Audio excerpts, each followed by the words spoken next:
अहो ऐका लोक हो आणि रसिक हो, गोष्ट सांगतो खरी खुरी. अहो ऐका लोक हो आणि रसिक हो, गोष्ट सांगतो खरी खुरी. शून्य तुम्ही हो त्यात तुम्ही हो, चुकी माफी ही भली बुरी. जिजिर जिजिर जिजिर जी जिजिर जिजिर जिजिर जी.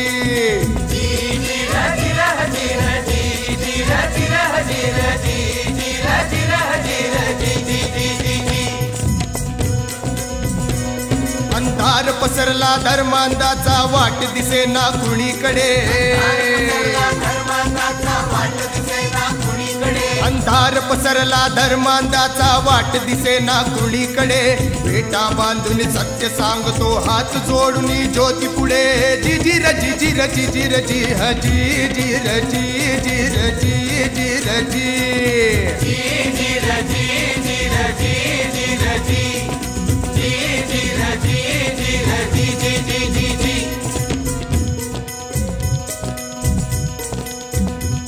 अहो गोष्ट 19व्या शतकातली, अखंड भारतातली खरी खुरी घडलेली.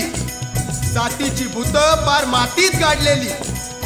माणसाला माणूस म्हणून जगणं या हिंदू धर्माच्या धर्मग्रंथांनी नाकारलं होतं. जातीभेद, अज्ञान, दारिद्र्य, अंधश्रद्धा यांनी देशाच्या प्रत्येक भूभागाला पछाडलं होतं. आता सांगावं कुणाला, करावं काय, जगायचं कसं? या धर्माच्या नावाखाली लुटालूट चालली होती. सगळीकडे बेबंदशाही माजली होती.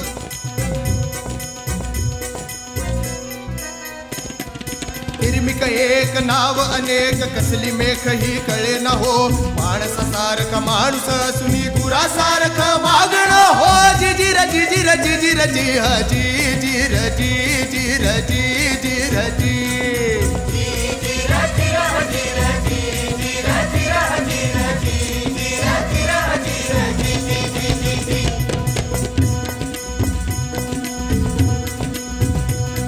अनीती, असुरक्षितता, अन्याय, जातीभेद, दारिद्र्य यांचाच मराठी मुलखात वावर होता.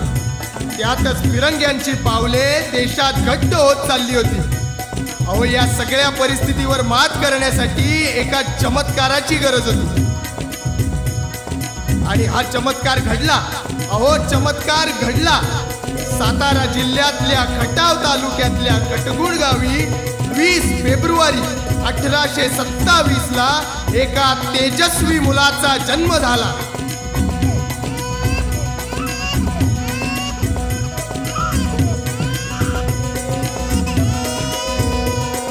आपण भाग्यवान, त्यांनी आपल्या मातीत जन्म घेतला. नाहीतर आपण आजही त्याच बेड्यांमध्ये अडकून पडलो असतो. आणि त्या चमत्काराचं नाव म्हणजे महात्मा ज्योतिराव फुले. त्यांचे वडील गोविंदराव, करारी व्यक्तिमत्व. आई चिमणाबाई. पण आईचं छत्र एका वर्षातच हरवलं.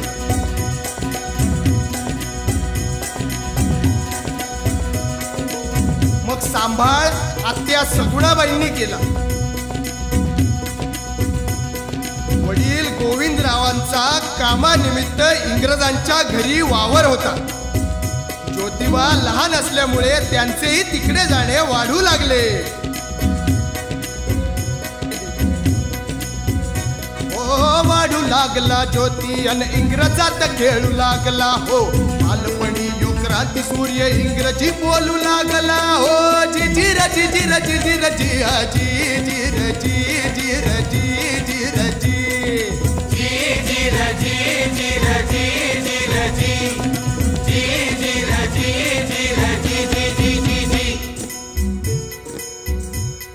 ज्योतिराव आता हळूहळू मोठे होऊ लागले. रूप एकदम देखणे आणि शरीर यष्टी ही कणखर.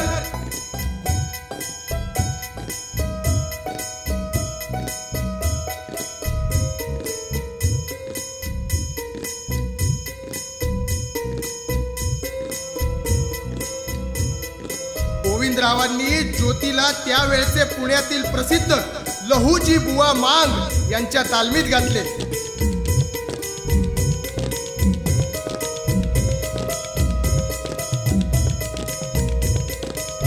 ज्योती त्या काळच्या कथित शूद्रांच्या वस्तीतून व्यायामासाठी जाऊ लागला.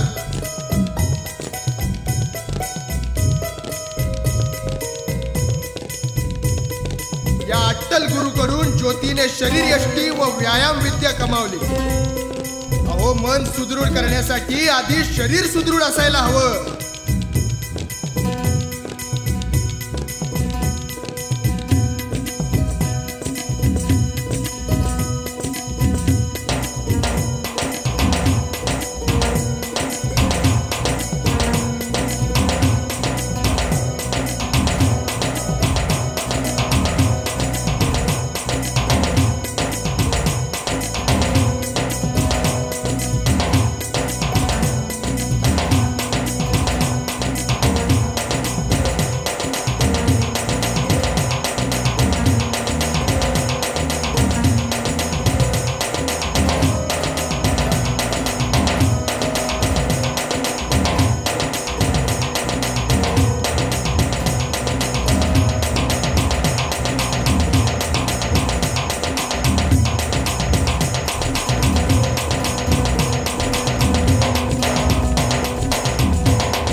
जोर बैठका दांडपट्ट ही ज्योती गरगर फिरवी हो. जोर बैठका दांडपट्ट ही ज्योती गरगर फिरवी हो. शूद्रांची ही वस्ती पाहुनी मन लावते झुरणी हो. जी जी रजी रजी जी जी रजी रजी जी जी रजी रजी जी जी जी जी जी.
अस्सलाम वालेकुम गोविंदराव. अरे राम राम राम राम मुंशी साहब, बोला काय सेवा करूं? अच्छे ताज़े फूलों की चद्दर दीजिए, दरगाह जा रहा हूँ. जी आत्ता देतो बघा. अरे ज्योति, यहाँ आओ. आज क्या स्कूल को छुट्टी है? आओ. नाही नाही, तो नाही जात. काय करायचं हो आमच्यासारख्यांनी शिकून, नाही का? आणि शेवटी त्याला आमचा पिढीचा धंदाच तर करायचा आहे. गोविंदराव, गलती कर रहे हैं आप. ज्योति हुशार आहे, त्याला शाळेत घाला. आणि मी बोलतो ना लेजिट साहेबांशी, ते काही नाही. ज्योति शाळेत गेलाच पाहिजे. अहो पण आपल्याकडची पद्धत नाही ना तशी. गोविंदराव, हे बघा, ज्योति शिकला तर पुढे जाऊन त्याला चांगली नोकरी मिळेल. हां, ते सगळं ठीकच आहे हो मुंशी साहेब. तुम्हाला तर माहितीच आहे, आम्ही शिकलं की कसं बाकीच्यांच्या पोटात दुखतं. ते कशाला उगाचच वाद वाढवायचे, नाही का? गोविंदराव, तुम्ही काळजी करू नका. मैं हूं ना, मैं सब संभाल लूँगा. आप बस कल ज्योति को स्कूल में लेके आइए, बस. हो, तसं झालं तर खूपच उपकार होतील तुमचे. उपकार कसले त्यात? ज्योति, उद्यापासून येणार ना शाळेत?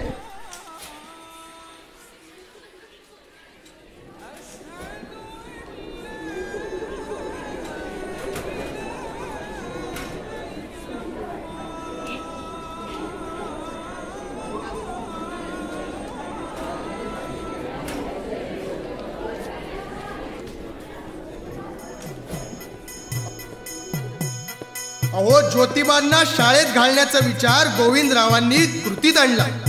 आत्या सगुणाबाईंना मनापासून आनंद झाला. शाळेत जातो ज्योतिबान गिरवू लागला आई, गोविंदाचा पुत्र हा शिके शब्दांची नवलाई. जिजिर जिजिर जिजिर जी जिजिर जिजिर जिजिर जी.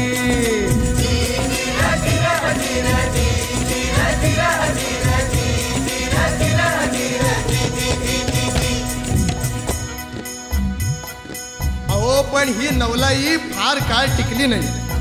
पुण्यातील धर्म मार्तंडांना ही बातमी कळली.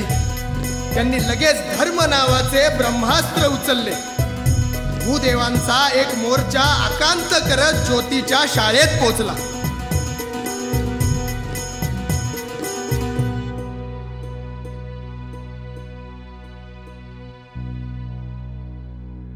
गोविंदा, ए गोविंदा.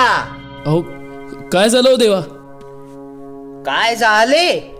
मुलास शाळेत घालून तू आमचा धर्म बुडवायला निघालास होय रे? आमच्या मुलांना बाटवले रे. धर्म बुडाला हो शास्त्री, धर्म बुडाला. अहो, असं नका म्हणू, माफ करा मला. हे बघा, जोपर्यंत तू तुझ्या मुलाला शाळेतून काढणार नाहीस तोपर्यंत आम्ही तुला माफ करणार नाही. अहो, बोलताय काय नुसते? बहिष्कार टाका, बहिष्कार. बहिष्कार? अहो अहो, असं नका हो करू. नाही, आता निर्णय झालाय. आजपासून तुझ्या घरास आम्ही वाळीत टाकलेले आहे. आता तू बघून घे काय करायचं ते. पण ज्योती शिकला तर त्यात काय बिघडलं हो? बिघडलं काय? वर आता आम्हालाच विचारा, बिघडलं काय? तुझ्या बरोबर आमची पोरं बसणार म्हणजे वाटळ होईल ना त्याचं. तरी तुला मागे एकदा सांगितलं होतं असा आगाऊपणा करू नकोस म्हणून, पण तू नाही ऐकलंस. आता भोग तुझ्या कर्माची फळे. पण काहीतरी प्रायश्चित्त तर असेल ना? या मुलाला शाळेतून काढून टाकायचं आणि पुन्हा कधीच शाळेत घालायचं नाही. हेच प्रायश्चित्त. अहो, थोडी तरी दया करा हो, असं नका करू. काय ऐकत बसलाय याच? चला निघूया. आजपासून गोविंदराव फुल्यांचं घर वाळीत टाकण्यात आलेलं आहे. बहिष्कार, बहिष्कार घाला त्यांच्यावर. वाळीत टाका. बरोबर आहे, त्याला काय बहिष्कार घाला.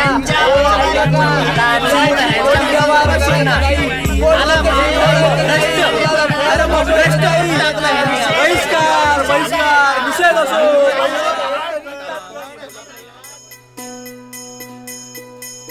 माय बाप हो. अहो, हा कसला धर्म, ही कसली नीती. अहो, ही तर धर्माची भीती. दडपणाखाली येऊन गोविंदरावांना ज्योतिबांना शाळेतून काढावं लागलं.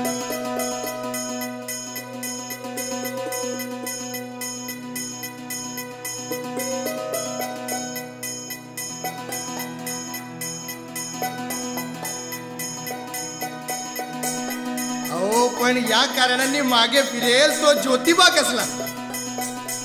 कावळ्याच्या शापानं गाय कधीच मरत नाही. ज्योतिबानं शिकण्याची कास सोडली नाही. आत्या सगुणाबाई व मुन्शी साहेबांच्या सल्ल्यानं ज्योतीला स्कॉटिश मिशनऱ्यांच्या शाळेत घातलं.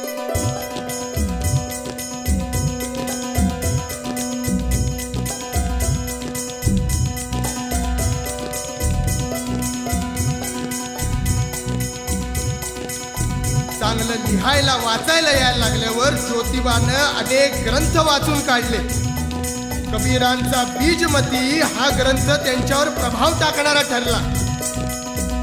नाना वर्ण एक गाय एक रंग है दूध, तुम कैसे बम्मन हम कैसे सूद. अशा दोह्यांचे खोल पडसाद ज्योतिबांच्या मनामध्ये उमटत होते.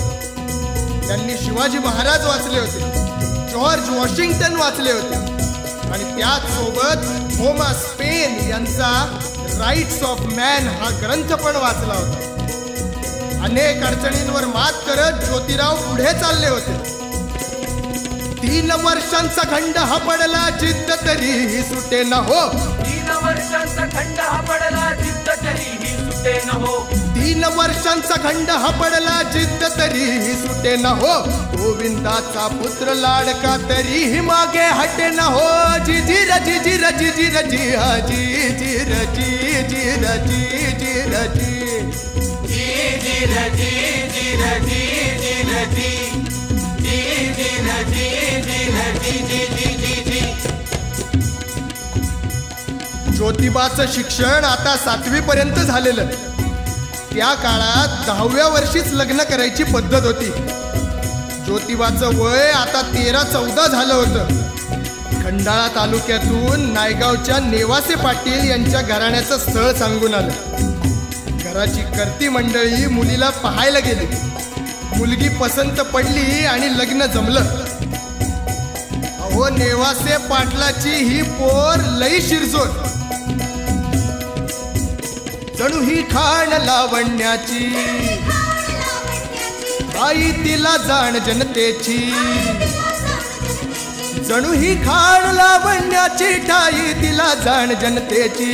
पत्नी शोभेल ज्योतिबांची हो. जी जी रजी जी रजी जी रजी हा जी जी रजी जी रजी जी रजी.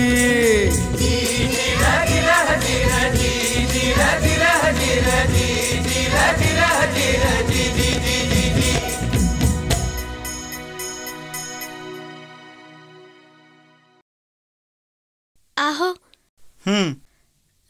मला हे पुस्तक वाचून दाखवता का? बघू. कोणी दिलं हे पुस्तक? ते एका गोऱ्या अधिकाऱ्यानं शिरवळच्या जत्रेत दिलं. त्यातली चित्र बघितली होती मी.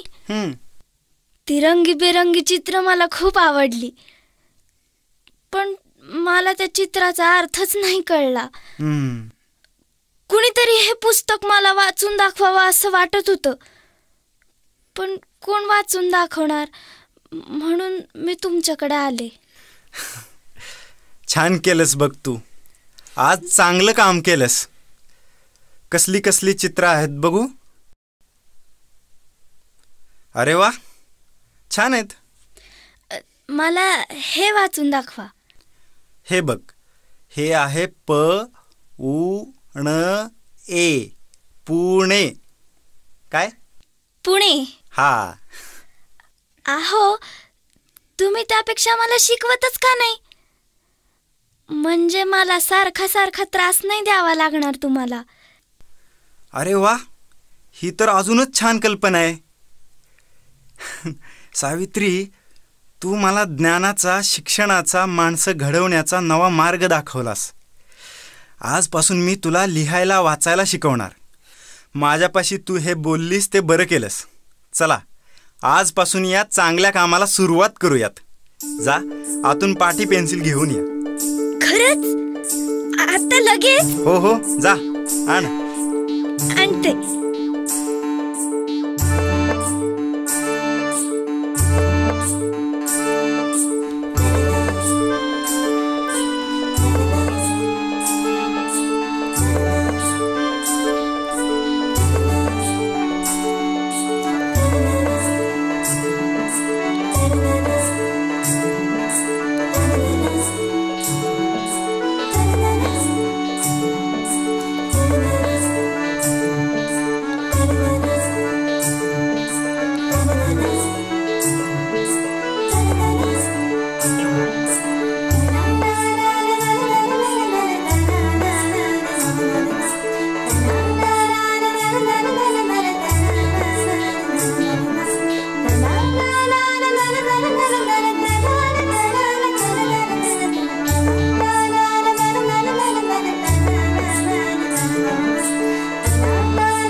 ब्रह्मादिक पदे दुःखाची शिराणी, तेथे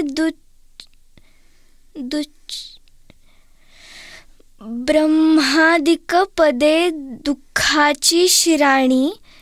अरे वा वा वा, जोरदार चाललाय हा अभ्यास. अरे भिडे गुरुजी, या या या, बसा इथे. आज कसं काय इकडे येणं केलं? आपण एवढं मोठं काम करताय, तुमचं कौतुक करायला आलो होतो. कसं काय चाललंय मग काम?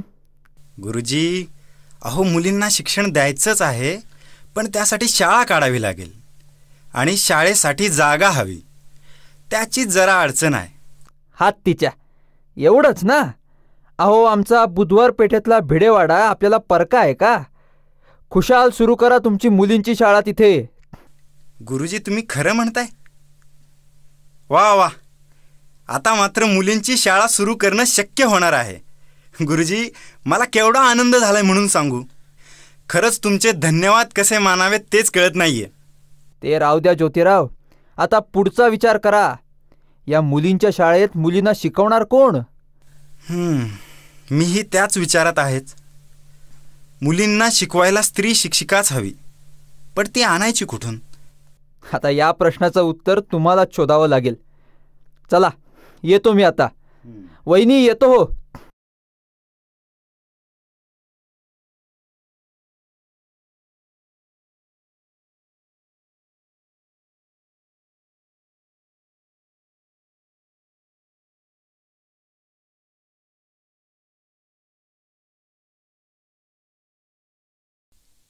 अहो, मला हे वाचता येत नाहीये. जरा वाचून दाखवता का? अहो, कसला विचार करताय? सावित्री, आपल्या समाजात गेल्या अनेक वर्षात कोणी स्त्री शिकलेलीच नाही. आता स्त्री शिक्षिका कुठून मिळणार? आता तर जागेची सोय पण झाली. आता घाई करावी लागेल. ही शाळा लवकरच सुरू व्हायला हवी सावित्री. अरे चा, मिळालं की उत्तर. मी बाहेर सगळीकडे शोधतोय, पण आपल्या घरातच आहे की शिक्षिका. कोण?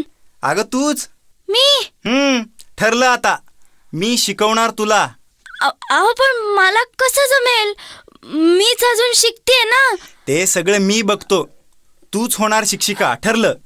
आणि ते काय वाचता येत नाही ते दाखव बरं जरा. ही ओळ.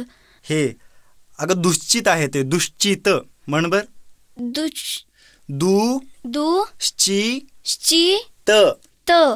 दुश्चित. हा, बरोबर. अपार कष्ट घेऊन सावित्रीबाई शाळेत शिकवण्यास सज्ज झाल्या.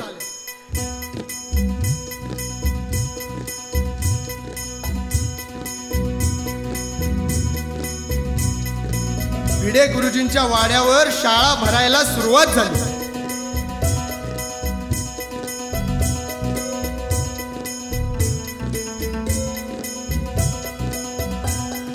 एक दोन करता करता हळूहळू पटसंख्या वाढायला लागली. पुण्यनगरीच्या या धरणी मध्ये शिक्षा मुहूर्त रोवली हो. माती पाटी काडी पेन्सिल पहिली शाळा भरली हो.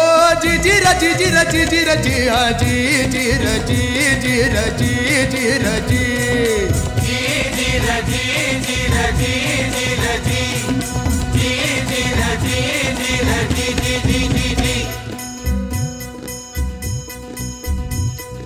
अहो, शाळा सुरू तर झाली, पण खरी संकट पुढे उभी होती. धर्म मार्तंडांनी आधीच कट केला होता. सावित्रीबाईंना त्रास देण्याची एकही संधी त्यांनी सोडली नाही. तरी सावित्रीबाई अत्यंत कणखरपणे उभ्या राहिल्या. रोजच्या या त्रासाचा सावित्रीबाईंच्या तब्येतीवर परिणाम होत होता. एके दिवशी त्या अशाच तापाने फणफणल्या होत्या. सावित्री, सावित्री, जागीच आहेस ना? उठ. बस. काय होतंय? मी दररोज बघतोय तुम्ही 2-2 गोधड्या अंगावर घेऊन झोपताय. तुमचं अंग तापानं फणफणतंय. आपण उद्या वैद्यांकडे जाऊन औषध घेऊन येऊ काय? अहो नको, मला वैद्याच्या औषधाची गरज नाहीये. तुम्ही एक काम करा, मला एक नवीन लुगडं आणून द्या. म्हणजे बघा माझा ताप अक्षरशः पळून जाईल. नवीन लुगडं? म्हणजे तुम्हाला नवीन लुगडं आणावं म्हणून तुम्ही आजारी पडलात? अहो नाही. कमालच झाली. मी जेवढं तुम्हाला ओळखतो त्याप्रमाणे लुगड्यासाठी तुम्ही हट्ट धरणार नाहीत. नक्कीच काहीतरी वेगळं कारण आहे. मला सांगा बरं, नक्की काय झालंय? लुगड्याचा आणि तापाचा काय संबंध? जी मी सांगू? रामा थांब जरा. अहो काही नाही, तुम्ही लुगडं आणून द्या, मग होईल सगळं नीट. नाही, ते काही नाही. मला कळलंच पाहिजे सगळं. तू बोल रे. तुम्ही तर जाणताच, मुलींची शाळा सुरू केली म्हणून पुण्यात तुमची बदनामी होते. तुम्ही आणि तुमची पत्नी मोठं पाप करताय असंही बोललं जातंय. शाळा बंद करावी म्हणून खूप त्रास दिला जातोय बाईंना. हो ते जाणतोच आम्ही, पण त्रास काय देतात? लोक बाईंच्या अंगावर शेण चिखल फेकतात आणि मग शाळेत आल्यावर ते धुवून तशाच ओल्या लुगड्यात बाई शिकवतात. म्हणून तुला नवीन लुगडं हवंय का सावित्री? आधी नाही का सांगायचं? माफ करा सावित्री, तुम्हाला काय काय भोगावं लागतंय.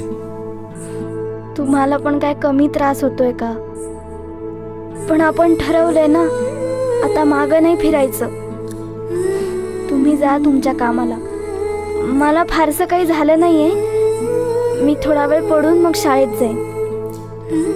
मी येताना लुगडं आणतो तुमच्यासाठी. तुम्ही आराम करा आता. होय. रामा तू जा पुढे शाळेत, मी येते मागवून. हो, तुम्ही काळजी घ्या बाई.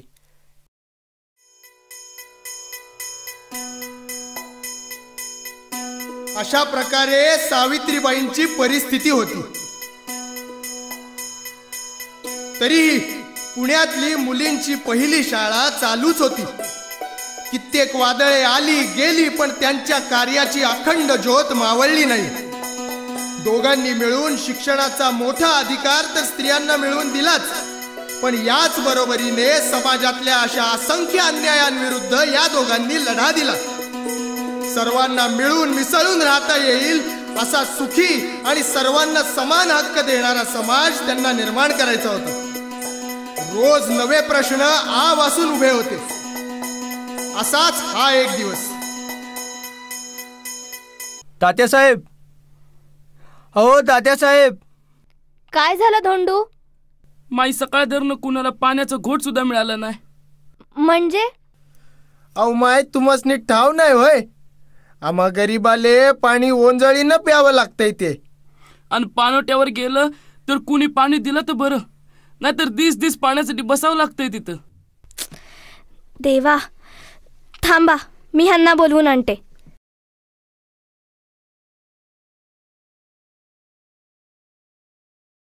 काय झालं रे धोंडू?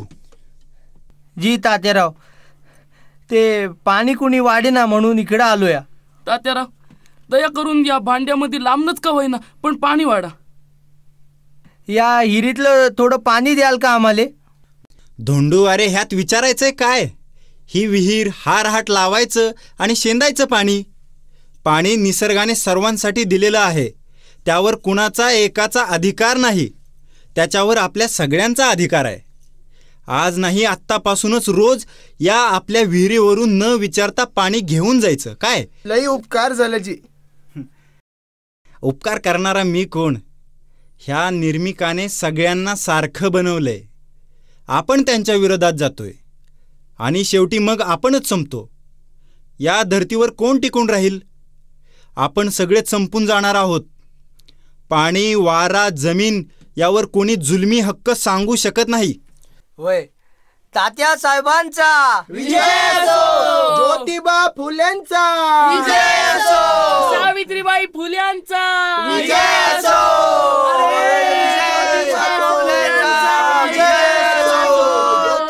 सावित्रीबाई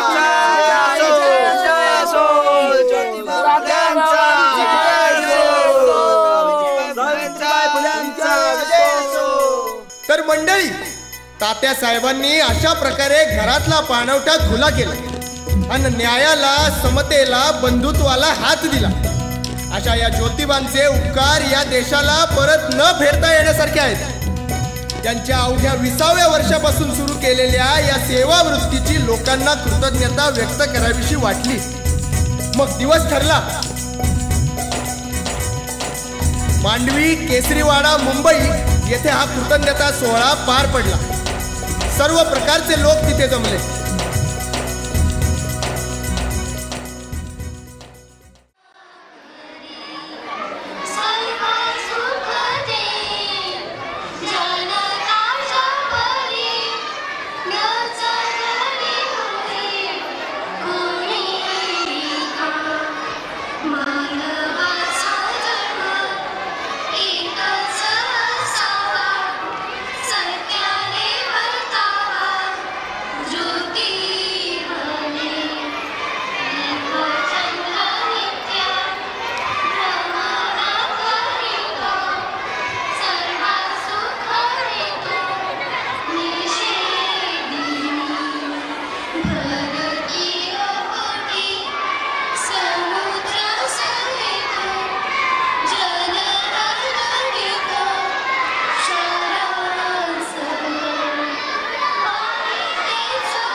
सयाजीराव गायकवाड यांच्यासारख्या थोर व्यक्तीने पत्र लिहून या महामानवास अभिवादन केले. जनतेच्या वतीने विठ्ठलराव वाडेकर बोलायला उभे राहिले.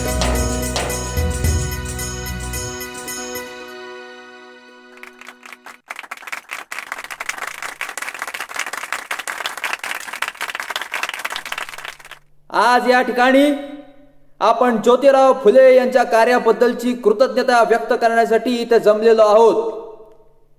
ही सर्व जनता व सत्यशोधकचे सर्व सभासद यांच्याकडून मी ज्योतिबांना आजपासून महात्मा ही पदवी देत आहे.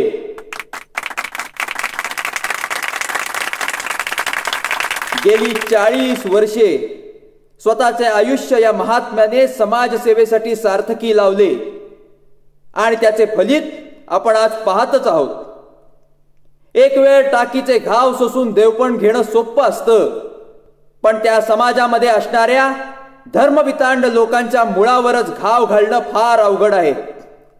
परंतु ते यांनी यशस्वी करून दाखवलं. मी त्यांच्या आतापर्यंतच्या प्रवासाबद्दल त्यांचे आभार मानतो आणि आता त्यांना त्यांचे मनोगत व्यक्त करण्याची विनंती करतो.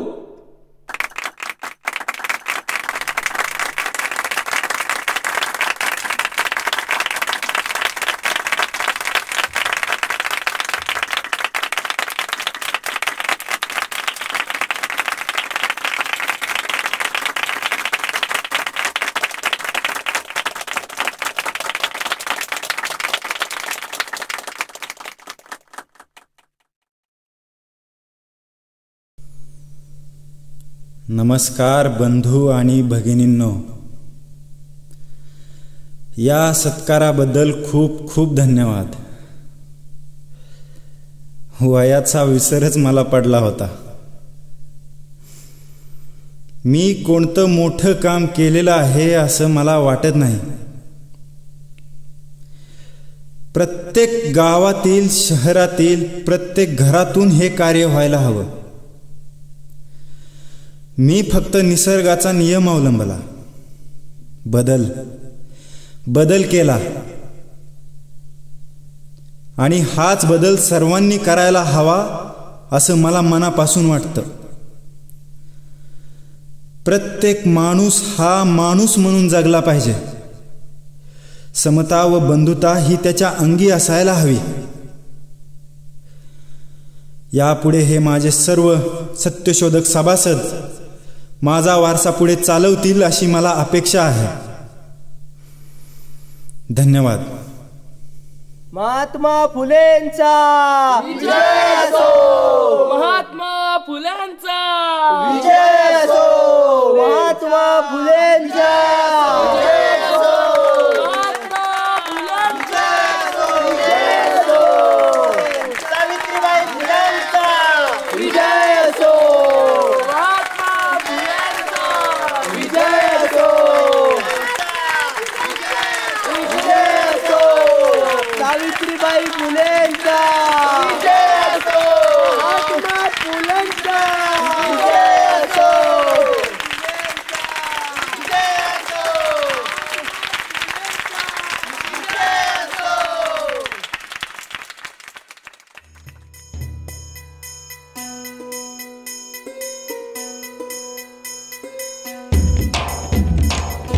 कार्य ज्योतीचे अखंड ज्योती भूतलावर तळपे हो. महात्म्याचा महान संदेश भारत भूवर झळके हो.